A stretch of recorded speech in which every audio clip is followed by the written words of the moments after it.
Oh, yeah. We are on. You're listening to the Whatever's Biting podcast, and we got a lot to talk about. My name's John. I got my channel, Creek Fishing Adventures. Hey, and I'm Ethan from Fish Anything.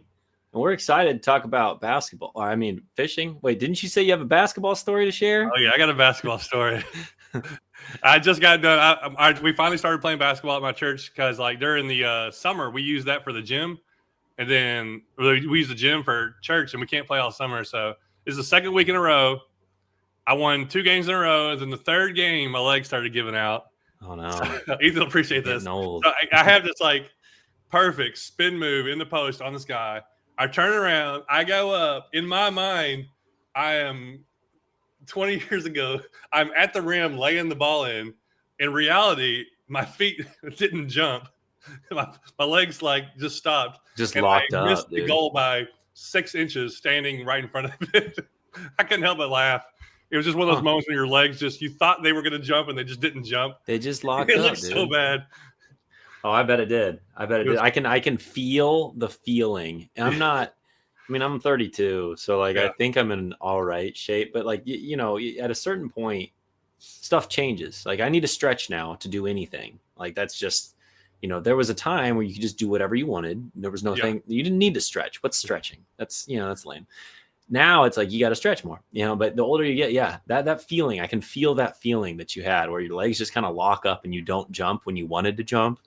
I've felt that before. Yeah. So I played pretty regularly, but I've definitely played less. And that's the main thing. Less you play, the less you don't know your own muscles. You think you have muscles that you don't have anymore. That's kind of the thing. You just got to get used to your body. But anyhow, I knocked down a couple threes that were pretty good daggers. All right. Well, he can fish. He can ball. What can't he do? Yeah. Welcome back to Creek Fishing Adventures. Maybe we need all we do is talk about it ourselves. This is the perfect podcast. We're just having fun. We got a lot of fishing to talk about. And I'm excited to hear.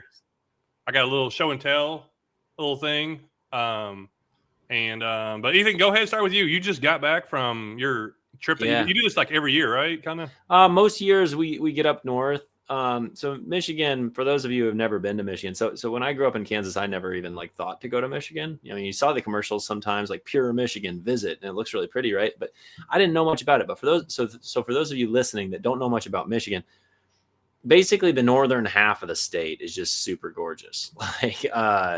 And like, you've got the Upper Peninsula, and that's not where I went, but I was just up in a northern part of Michigan just for kind of like a family trip. And, on these trips, it's a lot of just swimming and playing in the sun, right? And just getting out and adventuring, hiking, going to breweries, just whatever. But we were on a lake. And so I actually brought my paddleboard and my kayak. I was able to manage that and a couple fishing poles. And so I spent several days fishing. I would generally get out for a couple hours at a time. Because it wasn't necessarily a fishing vacation. It was a family vacation, and I just fished here and there, right? But it was wonderful. I think I mentioned it last time, kind of what my expectations were. A lot of rock bass, and then we'll see what happens with smallmouth. I definitely had higher hopes for smallmouth.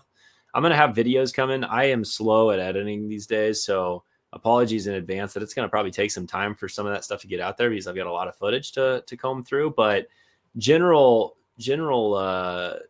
trip diagnosis was tons of rock bass. When I caught them on ultralight, so fun, just simple. Go out there, catch them all day. I mean, what's not to love there, right?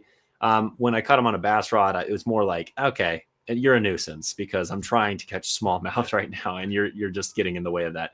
Smallmouth fishing, I caught a lot of smallmouth. It's just I could never really get a proper pattern dialed in. It was a lot of, I'd catch a fish doing this thing, and then I'd catch a fish doing this thing, and then I'd catch a fish doing this thing, but I could not find a consistent strategy that worked. And I just think, I'm probably going to talk about this a lot in the video, but really, because I'm planning to do like a longer video to kind of outline the bass fishing experience, I really think like the area I was in probably was not really great for what I was trying to do. Just being in a kayak on a large, deep lake, I'm not going to go offshore fishing and have success in 30 or 40 foot of water, likely, because there's just so much water that's the same. So I was trying to catch shallower fish, and I just don't think I was in the area that had the right kind of shallow water, rock piles and stuff like that. So I think had I went to a different part of the lake, maybe I would have had more success, but it just didn't seem like I ever was able to really figure them out. Still had an absolute blast. I want to be very clear, but I left a little disappointed. I wanted to catch like a 3 or 4 pounder, but I never did. Yeah. Were you on a Great Lakes? Were you on Michigan? No, it's just there's a whole bunch of like larger lakes up there. And they're still that deep? I'm not going specifics here. I like to keep my locations. I didn't think any other lakes were deep. I thought they were all shallow. Oh, dude, yeah, some of these lakes can. I didn't know that. Dude, there's lakes in my area that's just like small inland lakes that are 100 feet deep. Oh, yeah. wow. Yeah, it's pretty wild. Yeah, so this place that is crazy to think about, and they're all natural because around us everything is man-made. So I don't even know what like natural lakes are. Yeah, it's pretty cool. This is one of my. that neck of the woods, just that northern Michigan, some of those bodies of water. I just think it's as good of a vacation as I can personally ask for. I genuinely love it. Like I love the swimming, the fishing. Yeah. It's just amazing up there. The fishing can be like there's so many different types of fish you could be targeting technically, but in this body of water is just so many rock bass. So I just embrace that, and then I feel like there's really good smallmouth fishing. I just don't think that I really capitalized, but yeah, with limited time, you kind of want to try to go what and just get some stuff. It's hard because it's like, you're trying to break down a body of water that's pretty large with a kayak, and it's like you're getting blown around, and you're never, unless you're just like around the fit, like you're never going to be able to break it all down, right? Like you have to kind of luck into something to a degree. Like you can be a good fisherman and pattern things, but on the kayak, like I wasn't going to be able to dial them in unless I stumbled on something. I just never did. So what'd you throw mostly? Dude, I experimented with a few things. So I'd say this was one of the baits that I did want to show. This is I think it's an X Zone. What's that brand? X Zone, yeah. X Zone Stealth Series. They're these little 2.25 inch tubes, and I paired it up with the same jig head that they offer. And I gotta say, I really like these jig heads they offer because it's truly designed for a Bitsy tube. It fits really, really well. It's a pretty stout hook. That's my only thing where I'm like, I don't know if the hook needs to necessarily be that stout because I would primarily fish it on spinning gear, but worked pretty good. I liked that. I just have a lot of confidence in those like micro tubes, and I did catch a good amount of smallmouth. Like I said, it just never got into the size I was looking for. The one I did miss, I broke off, and it was off camera, so unfortunately I don't have footage of it, but I broke off like a pretty good smallmouth, and he was actually on a fluke, but it was actually a chartreuse fluke, and I was ripping it in the wind, and all of a sudden he hits it and I miss him, and I cast it back in there and I see him eat it. So I set the hook and I broke my entire leader off. Oh. And dude, I was so bummed. And then I decided I went back there a little bit later. And again, I didn't have my cameras running at this time because I was, with family and I just wasn't going to deal with that. And I ripped the fluke back through there again. I had 2 follows and they were both 3-pound plus smallies. Never saw those fish again. Never was able to replicate that bite. Right. I think the fish were moving around. Like we had a lot of rain, and just the conditions were changing daily. And I just feel like that made it really difficult to find like a consistent pattern. And so I stunk, man. I stunk. I need help. I need you to come with me on these trips so you could show me the way. Yeah, that'd be pretty cool. I that's on my list of like the upper Michigan area, like just to go fish. But I mean, there's it's crazy. I fished something in here. It's a crazy story because yesterday, I caught one fish all day yesterday. I used a rock bass about 4 inches long on a little crankbait. But I went back to a creek that it's like an hour from me. It's a long story. I went and bought a kayak yesterday. So off Facebook Marketplace, a Jackson Coosa X. And I'm thinking about because getting something bigger for like a motorized river kayak, but a little bit bigger one than my RVR. Anyhow, and on the way back, I'm like, I'm gonna stop at this creek. And I'd always fished from one point down, and I'd never gone the other way. Well, I went the other way, and it is the most beautiful looking stream, crystal clear water, like this rock gorge. I was like, how have I never explored this area of it? I thought I hit everything even close to me. So anyhow, but I couldn't get anything to bite. It was crazy. I saw a bunch of little smallmouth in there, and it was super hot. So I actually jumped in and swam for a while. I was like, I am not leaving this place without something. Dude, I will swim here. It's too nice. yes. Dude, And that's but where yeah, I one was little swimming on rock my bath. vacation. It felt so good. Yeah, Like, I love swimming. I don't know, especially like just jumping in like just a lake or like a cool lake or cool stream. I yeah, don't man. know. It's just I feel like people. I do it every time I kayak a river. Like in the summer, I will jump in. That's like my thing I do. And a lot of people are like, "That's kind of weird," but I think I see a lot more people doing it now. I'm trying to normalize just jumping in the water. It's like, dude, Dude, enjoy it. It's like have some fun yeah. while you're fishing and doing stuff. If the water quality seems good, dude, I'm all Yeah, over it. I don't want to do it. Like, I never jump in like the lakes around me. They're all full of grass. So I'm like, I don't oh want to yeah, that's like, kind of I'm weird. not going to be like covered in like goo Yeah, and then go home. And then my wife's gonna be like, you stink. Like, I already stink as yeah, is. Like, I'm going home fishing. It's like I got bluegill goo on me and I've been sweating. I don't need to smell like a bunch of lily pads. So, yeah. Well, that's different. Luckily, around me, we got like a lot of like just pristine, clear water that just you feel yeah, like you that's can the just drink it and best. be fine. That is the best. But I so we talked about this last week. I was going to the Kayak Adventure series up in Pennsylvania on the Susquehanna River, and this is my third year in a row going up there in the summer to fish. And last year was the Bass Nation tournament. There was 200 people in it, and I got 30 something. Well, this one there was no Bass Nation tournament this year, but there was the Kayak Adventure series.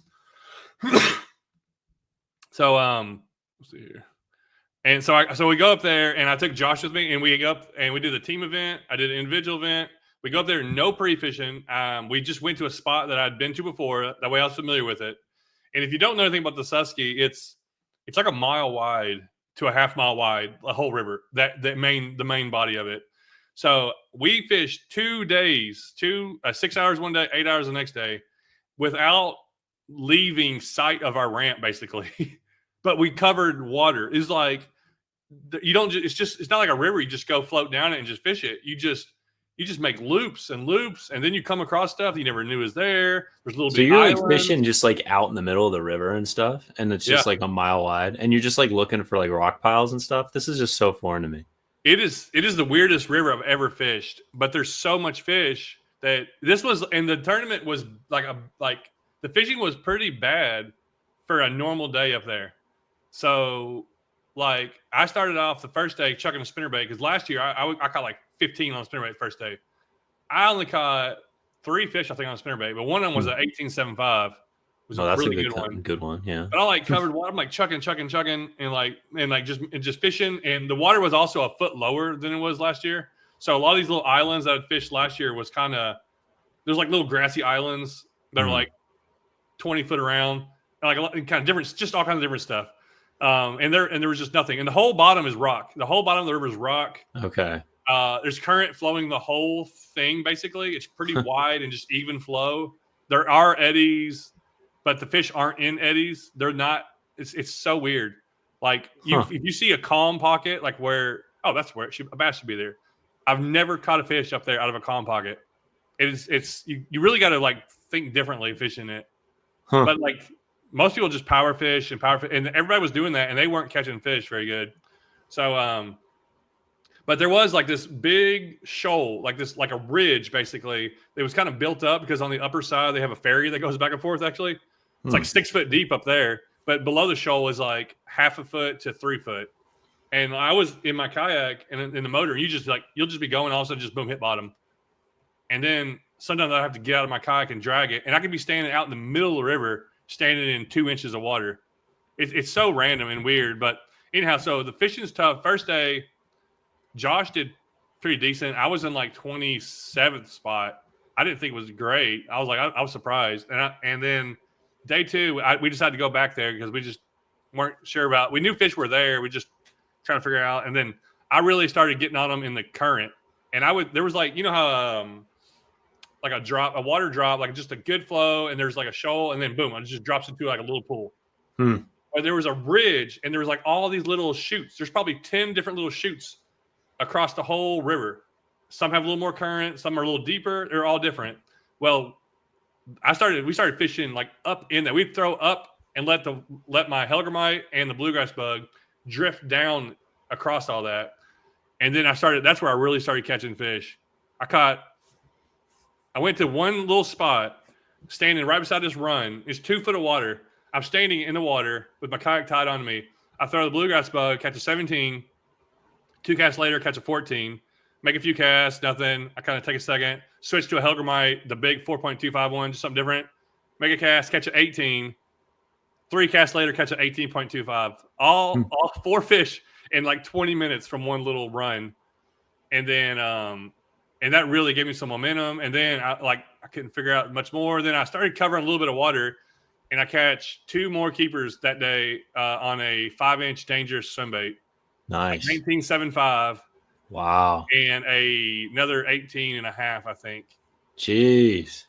And I was just making like long, it was like looking for current, but making long casts, but also just looking for something out of the normal. Because if you just fish rocks, like, oh, there's a good little rock. There's a million rocks.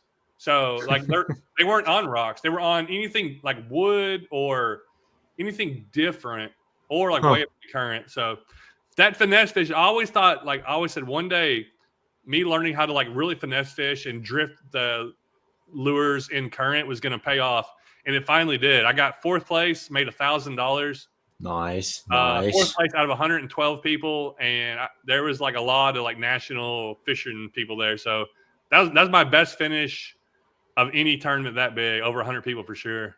So that was a pretty big deal for me. I got the trophy. That's right. Well, I'm glad someone had a nice trip. Let's go. Congratulations, dude. That's awesome. Yeah, it turned out really good. It wasn't like it was good fishing for like a normal day, but like up there wasn't even like amazing. There was guys that were like struggling to get a decent limit. That place usually you just go. It's kind of like what you're expecting. You just go up there and just catch them. So even when good places, you still got to make adjustments. And I'm glad I kind of just stuck with it and then started fishing to my strengths. This is what I know how to do. And I don't think a lot of people really know how to really will fish that way, especially like anglers that are fishing for big fish. They're used to just throwing big lures, and 2 18s on a hellgrammite, which that was really cool. But I bet I caught 20 fish on the bluegrass bug. But it just kept catching so many smaller, like 14s. It was just so many. You had to up that profile a little bit. That makes sense. Well, that sounds like a heck of a trip, man. Someday I'll fish that place. That's obviously a very well-known fishery, and for good reason. So, right on. Yeah, it's definitely worth going to if you just have some time, because the fish are thick. Like when you get one, you're thicker than normal, and you can have a day where you catch 50 fish up there, and everything's in current. It's all current, so everything's fighting stronger too. So, but you really need a motor if you're going by yourself, or unless you're floating somewhere. But it's definitely different for sure. But I saw something in Pennsylvania I never saw before. Do you know what a piebald deer is? Oh, is that like the kind of white? Yeah. It's not albino, but it's it's like kind of in between. White. I saw half albino. I looked it up. It's something different. It's just a different thing. But I saw a buck. Its back half is white, and it's probably like a 8-point. I was like, what is? I thought it was like some kind of like fallow deer or something. Sort of mythical creature walking through. You thought you were seeing a unicorn or something. I didn't know how rare it was. I was like, something like, what is that? And then I put it on like Instagram and stuff, and people were like, you'll probably never see that again. I was like, you know what? I've never seen one before. I probably will. Sweet. That's pretty cool. That's awesome. Yeah. So all right. So did you fish more on the paddleboard or the kayak? The kayak for sure. I did enjoy getting out on the paddleboard. That's more just like we were kind of talking about earlier. It's like that's when it's like, I want to go swimming right after. Yeah. It's easy to just kind of jump off of that, like very recreational. Go out there, dip my feet in the water, go out to the break line, and just catch a million rock bass. So, I went out there the first day with the paddleboard and just did a little ultralight drop shot, and it was just as many fish as I wanted, and it was wonderful, very relaxing. I got a little show and tell from something I've got here recently. Jake from Iliakis gave me this when I was up there in Pennsylvania, and it's a chatterbait. I forgot what it's called. It's a 3/16 ounce. It's a micro chatterbait. I can't remember. It's they have like too many different names for their. They have 10 million different chatterbaits. I don't know, dude. It's I too wish many. I had the pack. I don't know, but look at this hook size. Is that the most recent one, or is that Mini Max or whatever? It's something micro. Maybe it's micro mini. It had like 3 names to it. I have a Mini Max sitting around here too. It's not a Mini Max, I don't think. It's not? Okay. I think it's like maybe it's their most recent one then. Yeah, it's something really new because he gets stuff from Z-Man, but the hook's not huge. I can't remember what size it is, but it's actually a nice smaller hook, still real strong. And I threw this on a BFS like 3 days ago. And man, this thing casts. It's like it fits the BFS perfect. It feels good. It doesn't have too much drag. You can sling it up anywhere you want to get it. I was catching like 10 to 14 inch bass. I bet I caught 10 bass on it using it. And I was like, wow, that's actually something I probably will be using more and more. I really like that feel of it. Just fits right. So I'm glad you brought up BFS show and tell, because after our conversation last time, I went ahead and ordered 2 of these, the Karashis, the Megabass Karashis. Yeah. So that's what I was going to say. I was going to pick this up, and I was going to say that for our next conversation, my goal is to catch some fish on the BFS with this little lure right here. I got 2 colors. They both look just kind of like natural type shad patterns. One's a little bit more translucent and whitish. The other one's a little bit more of like a natural shad type color. They got funny names. I can never keep track of all their names. Let's see. Does it say? Oh, yeah. It's just, the classic Kasumi Ito KS. Of course. We all know that. It's like Green Pumpkin. Yeah. And then I've got Shairajo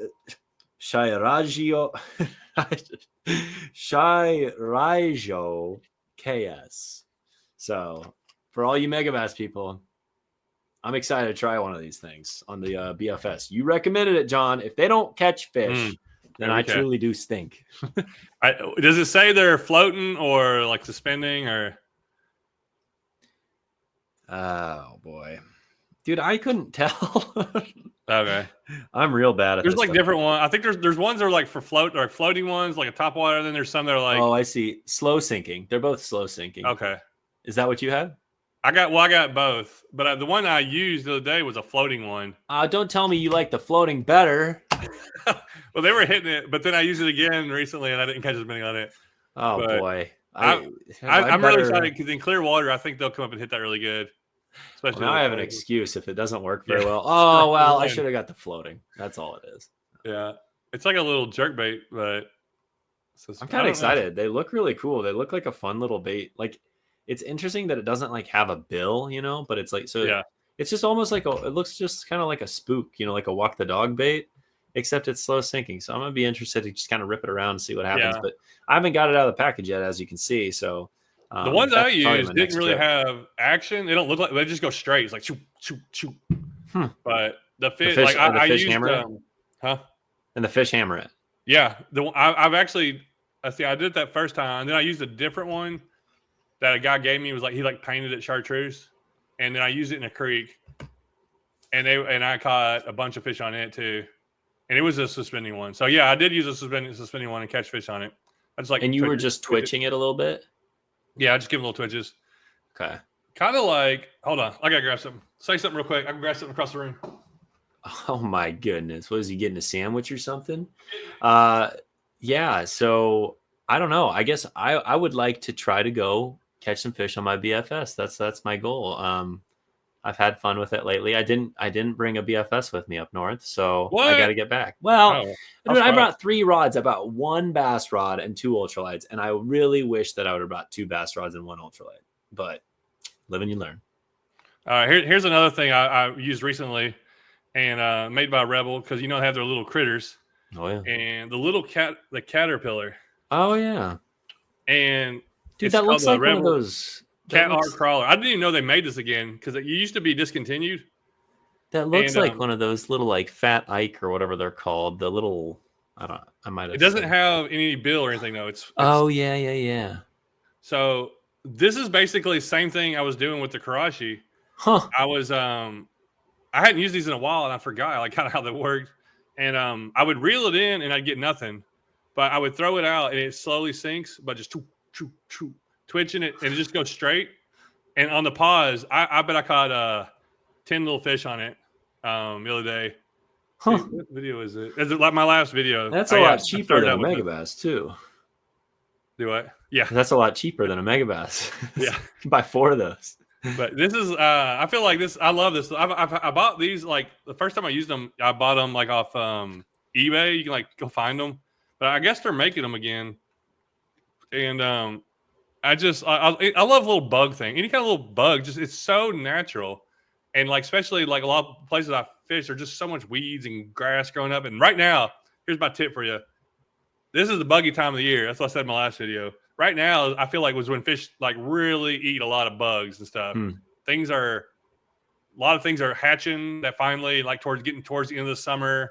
There's grasshoppers and crickets and butterflies and cicadas, and there's just all kinds of things that could just fall in the water. And especially panfish. Dude, panfish tear those little things apart.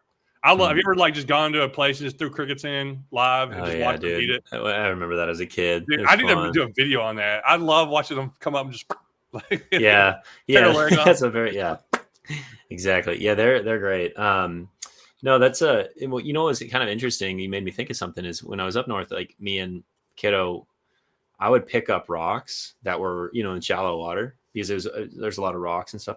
And so we'd be swimming and I'd pick up a rock and I'd take it and I'd flip it over and there would be all sorts of like aquatic insect larvae and they'd be creeping around on the bottom of the rock. It's like a little like, stonefly or whatever, like their larval stage.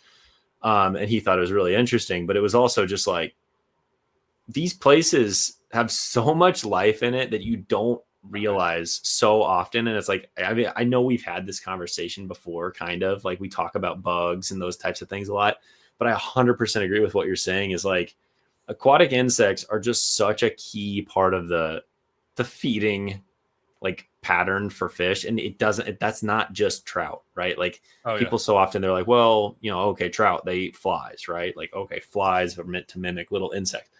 Like so many panfish, bass will eat anything, right? But yeah, it's such a key part of the ecosystem. And definitely next time you're at like next time you're swimming off your kayak or whatever, pick up some rocks, look underneath. But for those listening, it can be really interesting just to kind of see what those little wigglers look like. And it kind of opens your eyes, I think.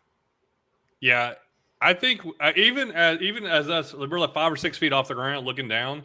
There's so much going on we don't see. Like if you this sounds crazy, but if you just got down like what kids do, kids are down a lot of time. You just got as close as you could, like 2 foot away from like either the bank or something, and just watch. You just should sit still for like 2 minutes. You will see so many little things going on.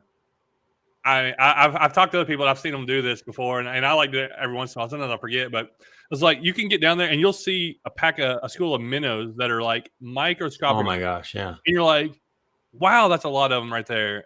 And you might walk right through that and think there's nothing there. And then little critters and all little water bugs. And and that kind of stuff fascinates me. I love watching those documentary shows where they get those cameras and they're like right up on these things. Oh yeah, how do they even do that? It is interesting. Like the bait fish one, I agree. Like that's always wild. So actually, again, I think I don't know. We were outside like all week, so like I just had a lot of time outside this week, and I was able to observe a lot of fun things and spend time on the water. So one day we rented a boat just as a family. So I wasn't fishing; it was just like pontoon morning kind of thing, putzing along. And out in the middle, like hundreds of feet from shore, like just. Probably I didn't have a depth finder on the pontoon, but I'm sure we were in 100 foot of water. 6 inches below the surface, this massive school of like 1 inch minnows. I'm just like, how does this affect? Like something might be under these getting ready to destroy them, right? Like we don't know. It's just like, it's so weird. Like I don't understand fish as much as I try to understand fish. I don't understand it. Why were there little tiny 1 inch bait fish in the middle of the lake just totally exposed? Is that because nothing lives out there and like they just know that they're safe out there in the open water? I don't know. It's interesting. Yeah. What's crazy is like you can't see the things they eat. They could be out there Yeah. eating something that Yeah. you have no idea. Yeah. It's Little just that tiny. phytoplankton. Yeah. I mean, it's you got to have a microscope to see what they eat. Yeah. Yeah, that's Crazy. pretty crazy. So what do you got? So we got we're almost the end of August. So September, a lot of people start thinking deer hunting and dove hunting, and I've never dove hunted. I'm gonna one of these days I'm dove hunting, but squirrel hunting. Um, but to me, this is my favorite time to really float a river and do river fishing because this is like top water. Because you think of all those bugs and you think we've already started to see the days are getting a little bit shorter. Just it's Oh 8:52 right yeah. now and it's already dark outside. Oh yeah. So days are already getting shorter. That means the water temperatures are going to start cooling down. Right now it's still hot, but as soon as we get that cool spell where it like gets that those fish get triggered, and what I've seen is the higher elevation, and maybe up north too. I don't really know because I don't really go up north that much, but the higher the elevation, the faster the transition starts because the colder they get up there, Sure. and it works its way down to the lakes. So the littler creeks, the streams coming out of the mountains, they start getting effect way before a lot of times the fall fishing really gets taken effect on the lakes. That makes sense. And that's something I love looking forward to because I hate these like 95-degree days. But as soon as it's like 84, little low humidity, and then it's still warm enough to kind of walk in the water. You can go kayaking, you can splash around still. We got about 2 months here for us. That's like, all right, this is when it's fun to go river fishing, especially floating rivers and stuff like that. I don't know what if you have things that you look forward to or you see change throughout the like as you're getting into the fall. Fall is always very to me it's like feast famine, right? Like I feel like I go out one day and like my timing just isn't great and like the fish are not on. And it can be a really challenging time of year to fish for me. But then the next day it's like Mm-hmm. feed bag, right? Like it's like so much of it's timing in my experience. And generally speaking, when you time it right, some of the best days of fishing because they're feeding aggressively and Yeah. like to me, like I think one of the things that I like to do is like I get in the wind and I fish aggressively. Right? Like I wind is kind of like one of these like super annoying things from a kayak standpoint because it's like you don't want to fish in it. It's less comfortable, but that's probably where the fish are a lot of times. So it's like you Yeah. kind of want to run towards it. So as I'm thinking about like bass fishing and stuff, like that's that's definitely going to be like a focus for me. I do think like some BFS bass fishing, like throwing small baits this time of year, probably not the play, right? Like fall fishing, you can get away with some of those larger baits, really try to trigger aggressive feeding fish. But I really think stuff like this, like just playing around with the BFS, that's probably what I'm going to do when it comes to bass fishing. And then for bluegill, the only thing I would say is like, I've noticed it over the last few years is like, as the water temperatures start to decline or drop, I've just noticed natural colors work better. The fish don't seem to respond as well to like the out there stuff. Whereas like I fish a lot of clear water. And so like usually I'm catching bluegill on like the brightest stuff I have in clear water. And it's like I like throwing the brighter stuff because I can see it and then I can detect strikes super easy. And the bluegill seem to actually prefer the bright stuff when the water's warm and they're aggressive. But then when they start getting those water temperatures start dropping a little bit, I think they get a little it's like I don't know what the reason is, but they seem to care more about something being more natural. And I just have more success on green pumpkins and browns and blacks than I do on anything bright. I throw the bright stuff. Yeah, go ahead. Do they still eat like bigger baits, or are they starting to eat smaller baits at this time? For the bluegill, like I feel like I just throw my small. I mean, it's just kind of the same, really. Like I'm already throwing small stuff. Like to me, it's like 99% of the time I'm fishing for bluegill, it's like microplastics. I don't like throw a bunch of big baits for them, really. So I think to me, it's the color has been the biggest thing I notice. And it's generally like the browns and the greens. It just seems like they really hone in on it. So again, might not necessarily be the same for you, but I've noticed it in different bodies of water numerous times over a couple of years. And I'm like, I feel like there's something there. Yeah, that's interesting. I don't really focus I'll catch some like multi-species stuff in the creeks, and right now around us they're eating the little panfish, like all the species that are in these small streams. are starting to eat really good. And it's different. Then that's different than bass fishing. Like I'll fish my rivers and streams for multi-species until it gets a little cooler. And then that's when the bass fishing gets better. And bass eat a little bit better in colder weather. And then as it gets colder, like October, November, that's when I start going to lake banks and finding little creek channels off a lake that's just like a little deep spot or whatever. And I'll start throwing like a crappie lure for like anything that's in there, whether it's crappie or bluegill or yellow bass or little largemouth. But that's something, and I do that through the winter time a lot of times. Just I find bigger bodies of water because my smaller water kind of stops working. But bass fishing is different than pan fishing once it gets a little colder. And then it's usually something small and something really slow when I'm trying to catch bluegill and stuff. Just something just barely moving. Yeah, there could be 100 bluegill there, and you go right through them too fast. They just turn and barely grab at it, and you never catch one. But if you just sit it in their face and let them eat it.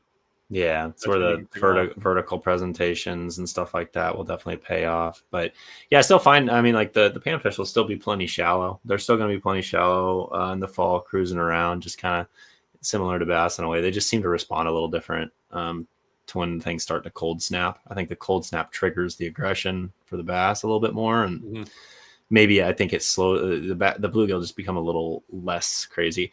Just bluegill are so aggressive and when the water temperatures are crazy hot, right? Like it just seems like they're more comfortable in heat than like, whereas a bass gets really sluggish when it starts to get uncomfortably hot. You know what I mean? Yeah.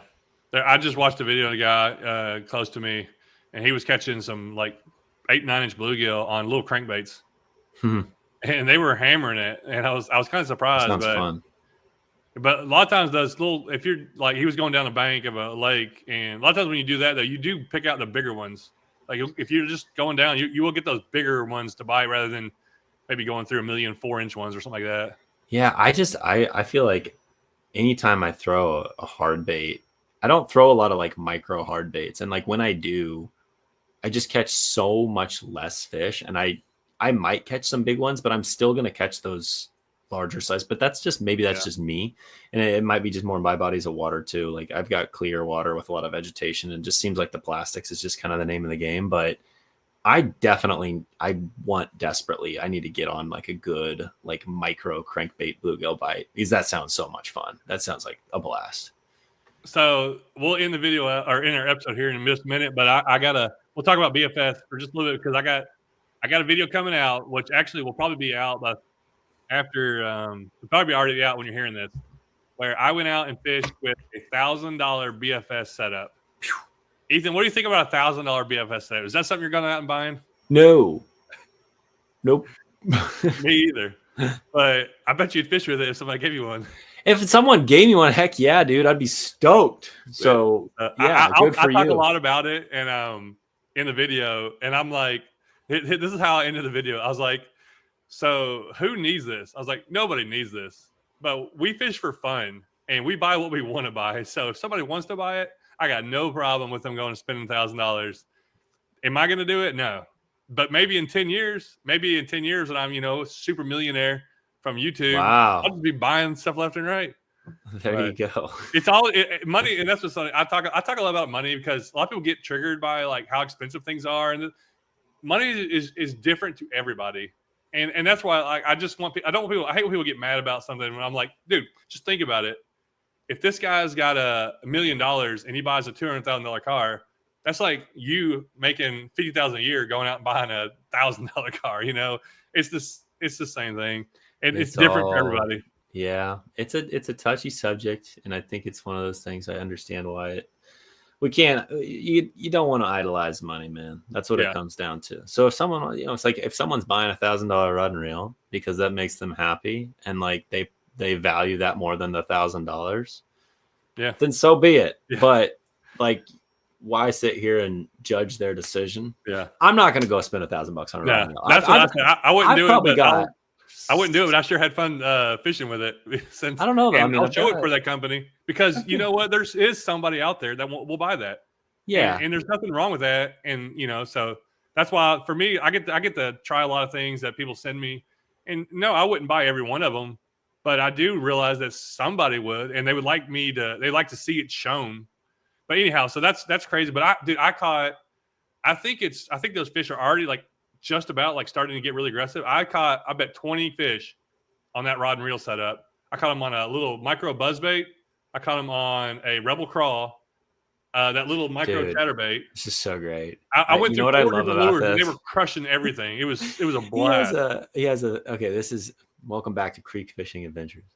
Today I've got $1,000 rod and reel. We're throwing a Rebel Craw, baby. $4. Like I love, just to be clear, I'm saying this out of pure respect for Rebel. I love Rebel. I love like everything they stand for. It's more of a value, simple, right? Like that's something I look up to as like mule fishing. It's about simple. It's about try to be an everyday value oriented.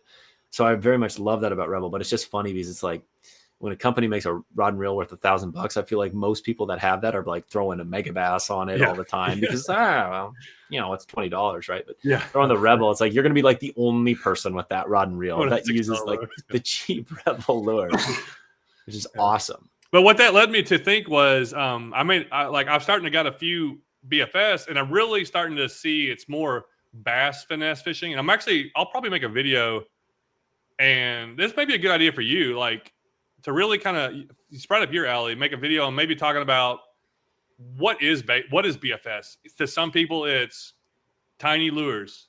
Now that's what got me. That's the niche. Try it. Yeah, that's what got me to try it. What keeps me fishing it is 100% small bass lures. Yeah. And I was thinking like in the wintertime, I don't really throw crankbaits or we're talking about, and you know what? When it comes winter and I do these winter tournaments or I go out, I'll throw some small crankbaits and catch some really good fish. Dude, a BFS setup might be 100%. Like a part of my setup where I'm like, that's confidence lure to throw. I wrote I'm not very active with my website, but I have a website, just fishanything.com. And like I wrote some articles on it. I've gotten away from that just because of time. So I'm prioritizing other things, but I need to get back to it at some point. For me, BFS fishing, like where it's most fun, not necessarily saying where it's like adding tons of value, but where it's most fun is micro power fishing techniques for bass. So not like a Ned rig so much. Like I'm very happy with a Ned rig on a spinning rod personally. I'm not saying that it can also be good on a BFS. That's fine, but I don't like enjoy it as much. But like throwing a micro chatterbait on a spinning rod feels extremely clunky, feels weird, doesn't feel right. Throwing a micro chatterbait on a BFS feels right because how you palm a bass, like a BFS reel or a casting reel in general, like power fishing techniques with that power handle and that palming the reel is just a totally different feeling than when you have a reel underneath your rod and that big winding handle of a spinning reel. There's certain things that feel really comfortable on a spinning reel and like how their drag is set up and how the reel is set up, but there's certain things that just don't. And that's spinner baits, that's chatterbaits, that's topwaters, that's even a jig can feel a little clunky. I feel like a skirted jig. I'm used to palming a reel, So I say power bass fishing, micro power bass fishing techniques on BFS is so much fun and I like it better. Yeah. It's just like there's I don't have your focus in yours. I don't know what's going on. But like you wouldn't throw a fly on a spinning rod. You get a fly rod and there's a million different levels of fly rods. There's Tenkara rods. For people, there's a guy I watched Tenkara Bum, and there's another guy I think that they take a 10-foot Tenkara rod and they fish these tiny little streams that are that wide, and just drop lures in them. There's so many different ways to fish and have fun. And it took me a while to get into BFS, but I think I got into BFS at the right time because there is a lot of people making good quality BFS stuff now. They're starting to. Yeah, John, you could throw this thing right here, this giant 2-ounce swim bait. On like a catfish rod spinning, right? Like you could throw it on a size 4,000 reel with, 50-pound braid on a spinning rod. That would feel extremely weird, right? Like that would not, like you wouldn't have what you feel is like good control of your lure. You wouldn't feel like you know what it's doing down there. It's the same concept, basically. It's just on the small side. There's a million different ways we can fish. Ultimately, you need to do what you have fun doing and also what puts you in a position where you're you can catch as many fish as possible. That's why, to me, like, I'm never getting into the BFS thing for like the micro. Like, you know, I see people out there doing like the videos where it's like, I can cast a 1/64th ounce jig on a BFS. And it's like, that sounds terrible. Like, I so much prefer an ultralight rod spinning conventional with like 2-pound test. I do not want to do that with a bait caster. That sounds terrible. But what I think is cool, especially for that, is what you can do with a BFS. If you go hiking a bank or just walking a bank, you can throw a 1/16 ounce crappie lure. Yeah. Flicking it around easy, and you're like, you know what? I want to switch to a little bit bigger, or also throw a crankbait, and you can bring like a different variety of lures and still throw those with them. And that's what I started doing last year, and I'll probably do more this year. Is do like kind of fishing, like, all right, how active are these fish? Maybe I'll throw a little spinnerbait. Maybe I'll throw a little crankbait. Maybe I'll just throw a little, Bobby Garland, and I can throw it all on one.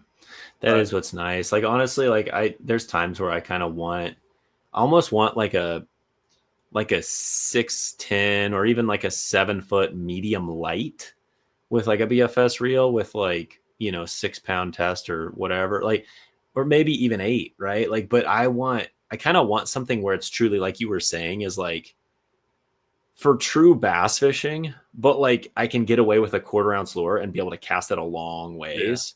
Yeah. And right now I've got my BFS set up for like, I use them for bass fishing, but they're light rods, right? So they're not really meant for bass fishing.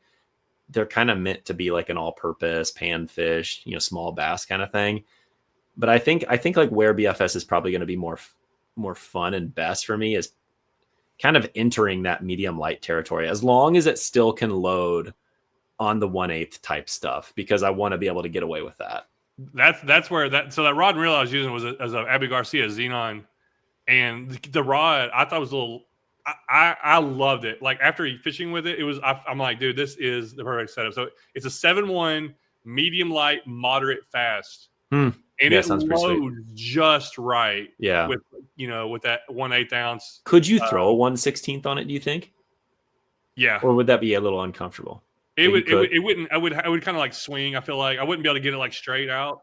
Gotcha. Okay. But, so it wouldn't load the rod tip super, but like the 1/8 does. So I had a 1/16 ounce jig head with a 2.8 inch Kitech, and that threw really well.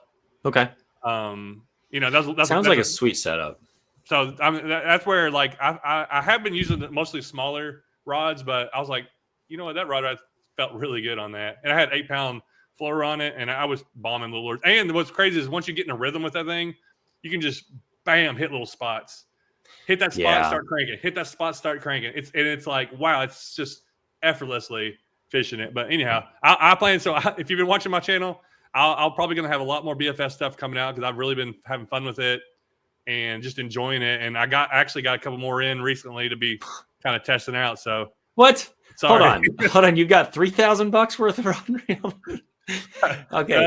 I don't make enough videos anymore. The companies don't send me anything because I can't keep up. But they don't know who you are anymore. They've forgotten you. Oh my gosh. Hey, tell you what, dude, I'm doing my best over here, but we're going to meet up this year, and I'm going to bring you some stuff. So I'm going to try to do it. We're going to try to do it before it gets too cold. I'm going to make a trip. But next week I got to drive to Oklahoma, 12 hours, and then drive back the next day, because my sister and her family are moving to Kentucky. So that'll be a lot of fun. But anyhow, that's because I don't have a normal job, and I can do that. I'm the only one in the family that can do that, because I just do this. In the few experiences that I get between now and our next, I'm catching some dang fish on these fancy mega bass things, and I'm throwing my BFS, and I don't know what else I'll get into, but that's the number one focus for me right now. So stay tuned, folks. I'll report back. Yeah. Hey, we'll recap. We appreciate everybody listening, and we had fun talking. We love just talking about fishing. And we had a few comments. Let me read those real quick on people somehow through Buzzsprout. They commented. Somebody from Easton, Pennsylvania. Glad you guys are on Spotify. Easier to listen to. We're there. Somebody from Stanford, Maine. Just want to share my 5-year-old's first fish. After a year of getting skunked. Proud dad moment. Thank you guys for everything. I don't know where the pictures is. So Man, I've been getting want to some share it. messages as well too. I wish I would have pulled them up, but I have been getting some messages about how people like the podcast and stuff. So everyone that has messaged me or John and just, you know, said those kind things, we really do appreciate it. We have fun with this. It's not really a conventional podcast. We just kind of do what we want to do, and you know, the fact that you enjoy it makes us happy. So thank you. Yes, yep. We appreciate all the support. And you've been watching or listening to, or maybe watching the Whatever's Biting podcast. Hope you can get out there and catch whatever's biting. Boom.